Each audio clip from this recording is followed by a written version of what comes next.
대한민국 월드컵 대표팀이 포르투갈을 꺾고 16강에 진출했습니다. 전반 27분 김영권 선수의 동점골, 후반 추가 시간에 황희찬 선수의 역전골로 승리를 결정지었습니다. 어제 바이든 대통령이 인플레이션 감축법에 대한 조정 가능성을 처음으로 시사했습니다. 어제 상원도 화물철도 노동조합의 파업을 막기 위해 백악관이 중지한 노사 합의안을 강제하도록 하는 법안을 통과시켰습니다. 지난달 21일 위스콘신주 밀워키에서 10살짜리 소년이 엄마에게 총을 쏴 숨지게 한 사건이 발생했습니다. 뉴욕시가 연봉 최대 17만 달러를 걸고 쥐를 퇴치하기 위한 쥐 담당 공무원을 찾는 구인 공고를 발표했습니다. 이상은 이 시각 주요 뉴스입니다. 시청자 여러분 안녕하십니까? KBN 뉴스입니다. 대한민국 월드컵 대표팀이 포르투갈을 꺾고 16강에 진출했습니다. 경기 시작 5분 만에 실점했지만 전반 27분 김영권 선수가 동점골을 넣었죠. 그리고 후반 추가 시간에 황희찬 선수가 역전골을 넣으면서 승리를 결정지었습니다. 오늘 오전 맨하튼 한인타운에서 열린 응원전에 지한샘 기자가 다녀왔습니다.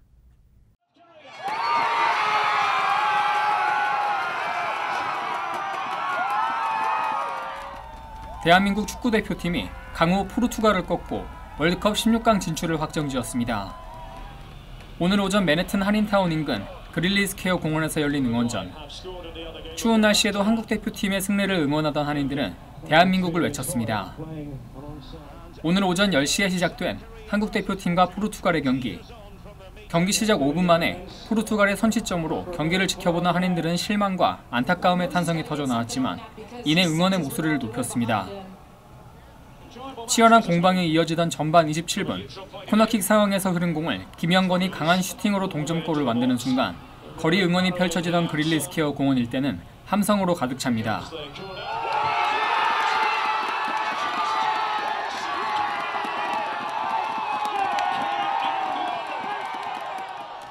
본선 진출을 위해서는 포르투갈을 꼭 이겨야만 하는 한국 대표팀. 추가골을 넣기 위해 고군분투하지만 균형은 깨지지 않고 경기 시간 90분을 지나 6분의 추가 시간. 역습 상황에서 손흥민의 패스를 받은 황희찬이 빠른 슈팅으로 골망을 가르는 순간 공원은 열광의 도가니로 변했습니다.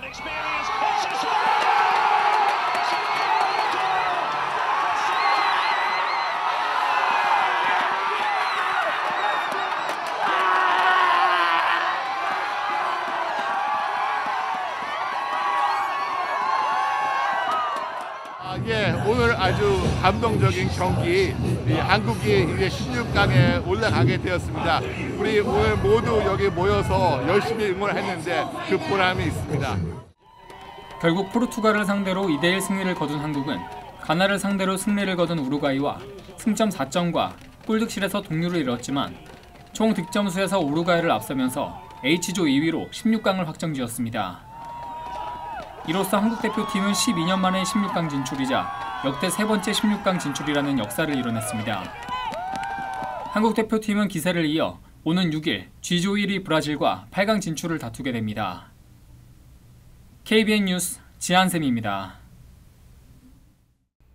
내년 6월 뉴욕에서 치러지는 전 미주 체육대회를 위한 조직위원회가 플러싱에 사무실을 마련하고 본격적인 체전 준비에 들어갔습니다. 조직위 관계자들과 지역 정치인 그리고 한인 단체장들이 함께하고 성공적인 개최를 다짐했습니다. 계속해서 지한샘 기자가 보도합니다. 제22회 전 미주체육대회의 개최를 준비 중인 전 미주체전 뉴욕 조직위원회가 어제 뉴욕 퀸즈 플러싱에 새롭게 마련한 사무실에 개소식을 열고 대회의 성공적인 개최를 다짐했습니다. 미주체전은 미 전역에서 활동하는 대한체육회 지부들이 모여 선의의 경쟁을 통해 서로 교류와 화합을 도모하고 미국에 사는 한국인으로서 자긍심과 정체성을 높이는 한인 커뮤니티 최대 체육 행사입니다. 당초 지난 2021년 대회가 계획되어 있었지만 코로나19 팬데믹이 시작되면서 2년이나 지나 내년에 행사가 열리게 됐습니다. 전 미주체전 뉴욕 조직위원회 곽우천 회장은 오랜 기다림 끝에 대회를 개최할 수 있어 매우 기쁘다며 특히 지난 1983년에 이어 40년 만에 뉴욕에서 다시 개최되는 대회인 만큼 더 훌륭한 행사가 될 수 있도록 준비에 만반을 기하겠다는 포부를 밝혔습니다. 더욱더 빛나고 보람되고 우리 청소년들에게 또 어떤 미래지향적인 그런 계기를 만들어줄 수 있는 체육대가 될 수 있도록 우리 뉴욕 일원 동포 여러분들의 많은 성원을 부탁드리겠습니다. 오늘 개소식에는 롱김 뉴욕주 하원의원, 존 리우 뉴욕주 상원의원 등 지역 정치인들과 한인단체장들이 자리를 함께하고 사무실 개소를 축하했습니다. 조직위는 이번 대회 개최를 위해 50만 불을 지원하기로 한 타이틀 스폰서 키스 프로덕트 측에 감사패를 전달했습니다. 제22회 전 미주체전은 내년 6월 23일부터 4일간 뉴욕 롱아일랜드 나소 카운티에 위치한 나소 베테랑스 메모리얼 콜로세움과 아이젠하워 파크 스포츠 센터 등에서 양궁, 축구, 태권도 등 20여 개 종목을 치르게 되며 미 전역에서 총 6,070명에 달하는 한인들이 참가할 예정입니다. 특히 이번 대회 개막식을 위해 서부 LA에서 뉴욕까지 3천여 마일에 이르는 거리를 횡단하는 성화봉송을 통해 미 전역의 대회의 유상을 알리게 됩니다. KBN 뉴스 지한샘입니다. 그동안 한국 정부는 바이든 행정부에 한국산 전기차의 불이익 문제 해소를 지속적으로 요구해왔는데요. 어제 바이든 대통령이 인플레이션 감축법에 대한 조정 가능성을 처음으로 시사했습니다. 보조금 차별 문제가 해결될 수 있을지 관심이 집중됩니다. 보도에 이한맘 기자입니다. 바이든 대통령은 어제 에마뉘엘 마크롱 프랑스 대통령과의 정상회담 뒤 기자회견에서 인플레이션 감축법에 대해 조정이 필요한 작은 결함들이 있다며 유럽 국가들이 참여하는 것을 근본적으로 더 쉽게 만들 수 있는 미세한 조정 방안들이 있다고 말했습니다.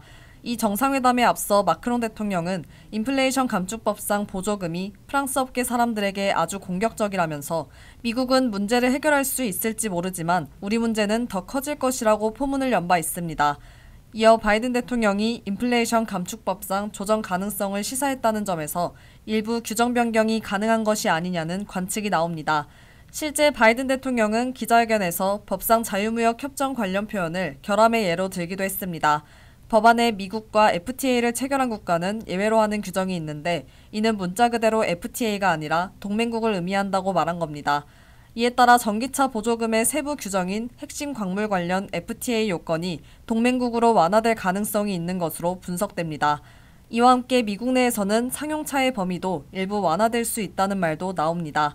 렌트 등 상업용 친환경차에 대해서는 북미 최종 조립 규정 등과 무관하게 세제 혜택이 부여됩니다. 이에 따라 한국 정부도 상용차 범위를 확대해 줄 것을 요청하고 있습니다. 또 한국산 전기차의 불이익 문제 해소 역시 지속적으로 요구해왔습니다.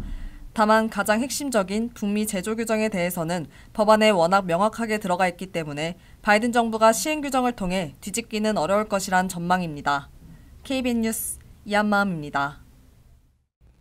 한편 이렇게 한국산 전기차가 보조금 대상에서 제외된 지 4개월째로 접어들었습니다. 미국 시장에서는 현대차와 기아의 주력 전기차 판매량이 크게 줄어들었습니다.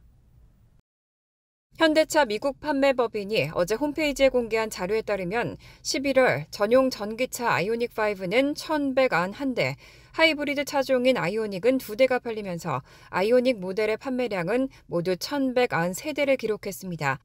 10월 아이오닉 모델 판매 대수 1,580대와 비교하면 24.5% 감소한 수치입니다. 지난 8월 16일 바이든 대통령이 법안에 서명 공포하면서 인플레이션 감축법은 곧바로 시행에 들어갔고 이후 아이오닉 판매량은 10월 1,580대를 제외하고 8월 1,517대, 9월 1,306대 등으로 감소 추세를 보여왔습니다. 이와 함께 기아 전기차인 EV6의 11월 판매 대수는 641대에 그쳐 1,000대에도 미치지 못했습니다. 10월 판매 대수 1,186대와 비교하면 46% 줄어든 겁니다. 이로써 기아 EV6 판매량은 앞선 달과 비교해 석 달 연속 감소를 이어갔습니다. 현대차 그룹 관계자는 국내와 세계 각 지역에 차량을 보내는 과정에서 일시적으로 미국행 수출 선적 물량이 감소한 것이라며 수요는 여전히 견고하기 때문에 곧 판매량도 회복될 것이라고 전망했습니다. 어제 상원도 화물철도 노동조합의 파업을 막기 위해 백악관이 중재한 노사 합의안을 강제하도록 하는 법안을 통과시켰습니다. 의회 개입으로 오는 9일로 예정됐던 철도 노조의 파업은 피했습니다. 어제 의회 상원은 화물철도를 위해 백악관이 중재한 노사의 기존 합의안을 준수하도록 강제하는 법안을 표결에 붙이고 찬성 80표, 반대 15표로 가결 처리했습니다. 이 법안은 지난 9월 백악관이 중재에 나서 노사가 만든 잠정 합의안을 강제로 이행하도록 하는 내용을 담고 있습니다. 전날 의회 하원도 기존 합의안을 강제하는 법안을 표결 처리한 바 있습니다. 이렇게 민주당과 공화당의 초당적인 협력으로 법안은 상원으로 넘어가고 하루 만에 통과된 겁니다. 뉴욕타임즈는 의회가 주간 무역을 규제할 수 있는 헌법의 조항에 따라 파업을 막기 위해 철도 노조의 쟁의에 개입한 것은 1990년대 이후 처음이라고 설명했습니다. 이번 노사 합의안은 2020년부터 2024년까지 총 24% 임금을 인상하고 연간 $1,000의 보너스를 지급하는 내용 등을 담고 있습니다. 다만 하원에서 통과된 유급 병가 휴가 일수를 1일에서 7일로 늘려주는 수정안은 부결됐습니다. 이에 하원은 기존 합의안을 강제하는 법안을 처리한 이후 예상되는 노조의 반발을 무마하기 위해 유급병가 일수를 늘리는 방안을 별도로 표결했습니다.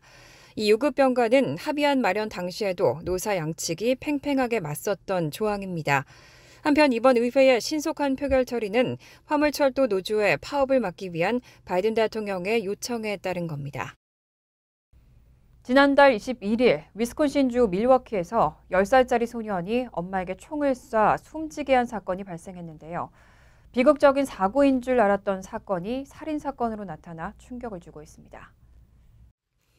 위스콘신주 밀워키에서 10살짜리 소년이 엄마에게 총을 쏴 숨지게 한 사건이 발생했습니다.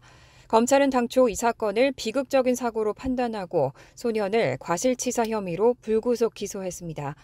하지만 재조사를 통해 소년이 고의로 총을 겨눈 뒤 발포한 사실을 확인하고 성인에 준하는 1급 무모한 살인 혐의를 적용해 구속 기소했습니다. 검찰은 소년이 가상현실 헤드셋을 사주지 않는 엄마에게 불만을 품고 이런 사건을 저질렀다고 전했습니다. 사건은 지난달 21일 오전 7시께 소년의 집에서 일어났습니다. 소년은 애초 경찰에 엄마 침실에서 총을 찾아 엄마가 빨래를 하고 있던 지하 세탁실로 내려갔고 총을 손가락에 걸고 돌리는 장난을 치다가 사고가 났다고 진술했습니다. 이에 경찰은 우발적 사고로 보고 소년이 구속되지 않은 상태에서 가족과 함께 지내며 재판에 임할 수 있도록 했습니다. 그런데 하루 뒤 소년을 임시로 맡게 된 친척은 경찰에 전화를 걸고 소년에게 사건 당시 상황에 대해 물어보니 엄마에게 총을 겨눴고 엄마가 총을 내려놓으라는 말을 했다고 털어놨다고 신고했습니다. 또 소년이 엄마의 죽음을 슬퍼하며 울거나 자책하는 기색이 전혀 없다면서 심지어 엄마가 숨진 직후 엄마의 인터넷 쇼핑몰 계정에 접속해서 가상현실 헤드셋을 구매했다고 전했습니다. 또 이 소년이 4살 때 강아지를 심하게 학대한 일이 있었고 사건 발생 6개월 전에는 인화성 액체를 넣은 풍선에 불을 붙여 집안 가구와 카펫을 태우는 등 정신건강에 문제가 있다는 사실도 공개했습니다. 소년은 현재 청소년 구금시설에서 재판을 기다리고 있습니다. 전국 평균 휘발유 가격이 급락하고 있습니다. 어제 기준 평균 휘발유 가격은 갤런당 $3.47로 러시아가 우크라이나를 침공하기 전 수준까지 회복됐습니다. 어제 CNN 비즈니스는 전미 자동차 협회를 인용해 이날 기준 평균 휘발유 가격이 갤런당 $3.47를 기록했다고 보도했습니다. 러시아가 우크라이나를 침공한 2월 24일 평균 휘발유 가격 $3.54보다 낮은 것으로 우크라이나 전쟁 이후 처음으로 갤런당 $3.50를 밑돌았습니다. 지난 6월 갤런당 $5.02로 사상 최고치를 기록한 이후 미 휘발유 가격은 하락세를 나타내고 있습니다. 평균 휘발유 가격은 지난 한 주 동안 약 12센트, 한 달 동안 29센트 하락했습니다. 이렇게 휘발유 가격이 하락한 이유는 경기 침체에 대한 우려와 중국의 강력한 코로나 봉쇄 정책으로 국제 수요가 감소할 거란 전망에 따른 겁니다. 산유국의 감산 전망과 중국의 코로나19 봉쇄 정책 등으로 국제 유가 전망은 불확실하지만 약세를 보일 거란 예상이 나오고 있습니다. 컨설팅 회사 리포 오일 어소시에이츠의 앤디 리포 대표는 휘발유 평균 가격이 크리스마스까지는 $3.28까지 떨어질 수 있다고 예측했습니다. 또 유가정보 제공업체 가스버디 역시 휘발유 가격이 크리스마스까지는 갤런당 $3 아래로 떨어질 수 있다고 예상했습니다. 뉴욕시는 300년이 넘게 넘쳐나는 쥐 문제로 고심을 하면서 각종 대책을 내놓고 있습니다. 이번에는 연봉 최대 $17만 걸고 쥐를 퇴치하기 위한 쥐 담당 공무원을 찾는 구인 공고를 발표했습니다. 어제 월스트리트저널은 뉴욕시가 쥐 담당 공무원을 구하는 채용 공고를 냈다고 보도했습니다. 뉴욕시는 1700년대부터 쥐 문제로 골머리를 앓아왔습니다. 뉴욕시에서는 거리에서 쥐가 인도를 가로질러 질주하거나 쓰레기통에서 기어나오고 떨어진 피자 조각을 갉아먹는 모습을 흔히 볼 수 있습니다. 뉴욕시는 이번 주 쥐 차르를 찾는다는 이례적인 구인 공고를 올렸고 뉴욕타임즈는 이 자리에 적합한 후보자가 의욕이 넘치며 다소 피에 굶주린 사람이라고 전했습니다. 채용된 담당자는 도시의 쥐들을 통제하는 임무를 맡게 됩니다. 공고에는 불가능한 일을 할 수 있는 능력을 가지고 있는가, 해충을 없애고자 하는 엄청난 열정을 가지고 있는가, 만약 그렇다면 당신이 있어야 할 곳은 여기라며 해당 작업을 담당할 사람은 뉴욕 시민이어야 한다고 밝혔습니다. 담당자는 $120,000에서 최대 $170,000까지 받을 수 있습니다. 이전에도 쥐를 양동이에 빠뜨리거나 개들을 이용해서 잡는 등 쥐들을 통제하려는 노력이 있었지만 문제를 해결하기엔 역부족이었고 뉴욕 쥐 담당 공무원들의 갈 길이 먼 상황입니다. 뉴욕시에는 쥐들이 약 200만 마리로 추정되고 있습니다. 재정 적자에 시달리고 있는 메트로폴리탄 교통공사가 뉴욕시 전철과 버스 기본 요금을 5.5% 인상하는 방안을 추진하고 있습니다. 지난달 30일 MTA 이사회는 당초 기본요금을 4% 인상할 계획이었지만 이보다 더 큰 5.5% 인상안을 추진한다고 밝혔습니다. 인상안이 적용될 경우 전철 버스 기본요금은 현재 $2.75에서 $2.90로 15센트가 오릅니다. 통상적으로 MTA는 매 2년마다 4%의 요금 인상안을 적용해 오고 있습니다. 하지만 기본요금은 지난 2015년부터 그대로 $2.75로 유지되고 있습니다. 2021년 예정됐던 요금 인상은 캐시 호컬 뉴욕 주지사가 연방정부 인프라 법안 시행으로 받은 자금을 활용해 무기한 연기하겠다고 결정한 바 있습니다. 케빈 윌렌스 MTA 최고재무관리자는 기본요금을 인상해도 2023년 $190억 4천만 달러에 달하는 예산에 $6억 달러에 달하는 재정 적자를 면치 못할 것이라고 분석했습니다. 코로나19 사태로 인한 승객수 감소 이후 그 회복 속도가 예상보다 현저히 떨어지기 때문입니다. MTA 이사회는 현재 팬데믹 이전 60% 수준에 머물러 있는 승객수가 2023년에는 69%, 2026년에야 겨우 80% 수준을 회복할 것으로 전망하고 있습니다. MTA는 오는 21일 예정된 정기이사회에서 기본요금 인상 계획을 포함한 2023년도 예산안 승인 여부를 놓고 표결을 진행할 예정입니다. 실제 요금 인상은 2023년 중순쯤 이뤄질 것으로 보입니다. 간추린 소식입니다. 국무부가 매년 지정하는 종교자유 특별우려국 명단에 북한이 21년째 포함됐습니다. 토니 블링컨 국무장관은 오늘 성명을 내고 북한, 버마, 중국, 쿠바 등 총 12개 국가를 종교자유 특별우려국으로 지정한다고 밝혔습니다. 지난 1998년 의회가 제정한 국제종교자유법에 따라 국무장관은 매년 세계 각국의 종교자유를 평가하고 종교의 자유가 제대로 보장되지 않는 국가를 특별우려국과 특별감시국 등으로 지정하고 있습니다. 노동부는 11월 비농업 부문 고용이 26만 3천 명 증가했다고 오늘 발표했습니다. 월스트리트저널의 예상치 20만 명을 상회하는 것으로 미국 노동시장의 지속적인 강세를 보여주는 지표입니다. 미국의 실업률은 3.7%로 이코노미스트들의 예상치에 부합했습니다. 월스트리트저널은 고용시장은 불확실한 경제 전망과 경기 침체 우려에도 고용주들이 여전히 고용을 원하고 있다는 걸 시사한다고 전했습니다. ABC 뉴스에 따르면 예일 대학생 2명과 엘리 포 레이첼 지지단체는 커네티컷주 지방법원에 예일 대학교가 정신건강 장애를 가진 학생들에게 휴학을 압박하고 기숙사도 제공하지 않는 정책 등으로 차별한다며 소송을 제기했습니다. 엘리 포 레이첼은 지난해 스스로 목숨을 끊은 예일대 신입생 레이첼 쇼 로즌바움을 지지하기 위해 설립된 비영리 단체입니다. 이들은 대학 정책이 정신건강 장애를 가진 학생들을 지원하기보다 징벌적인 환경을 조성하기 때문에 학생들이 도움을 요청하기 어렵다고 주장했습니다.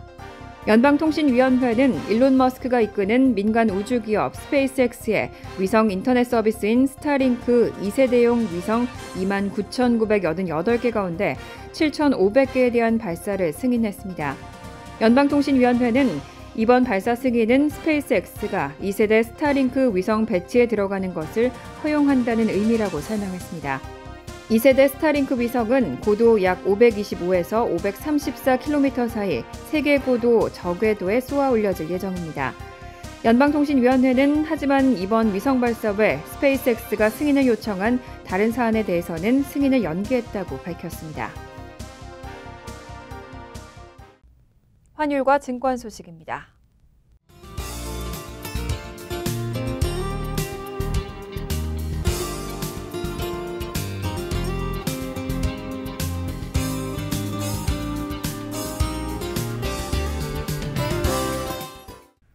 이어서 날씨입니다. 토요일은 때때로 비가 내리겠습니다. 낮 최고 기온은 56도, 섭씨 13도, 밤 최저 기온은 37도, 섭씨 3도로 예상됩니다. 일요일은 대체로 화창하겠습니다. 월요일도 대체로 화창하지만 밤 늦게는 소나기 내릴 가능성이 있습니다. 이상으로 KBN 뉴스를 마칩니다. KBN과 함께 즐거운 저녁 되시기 바랍니다.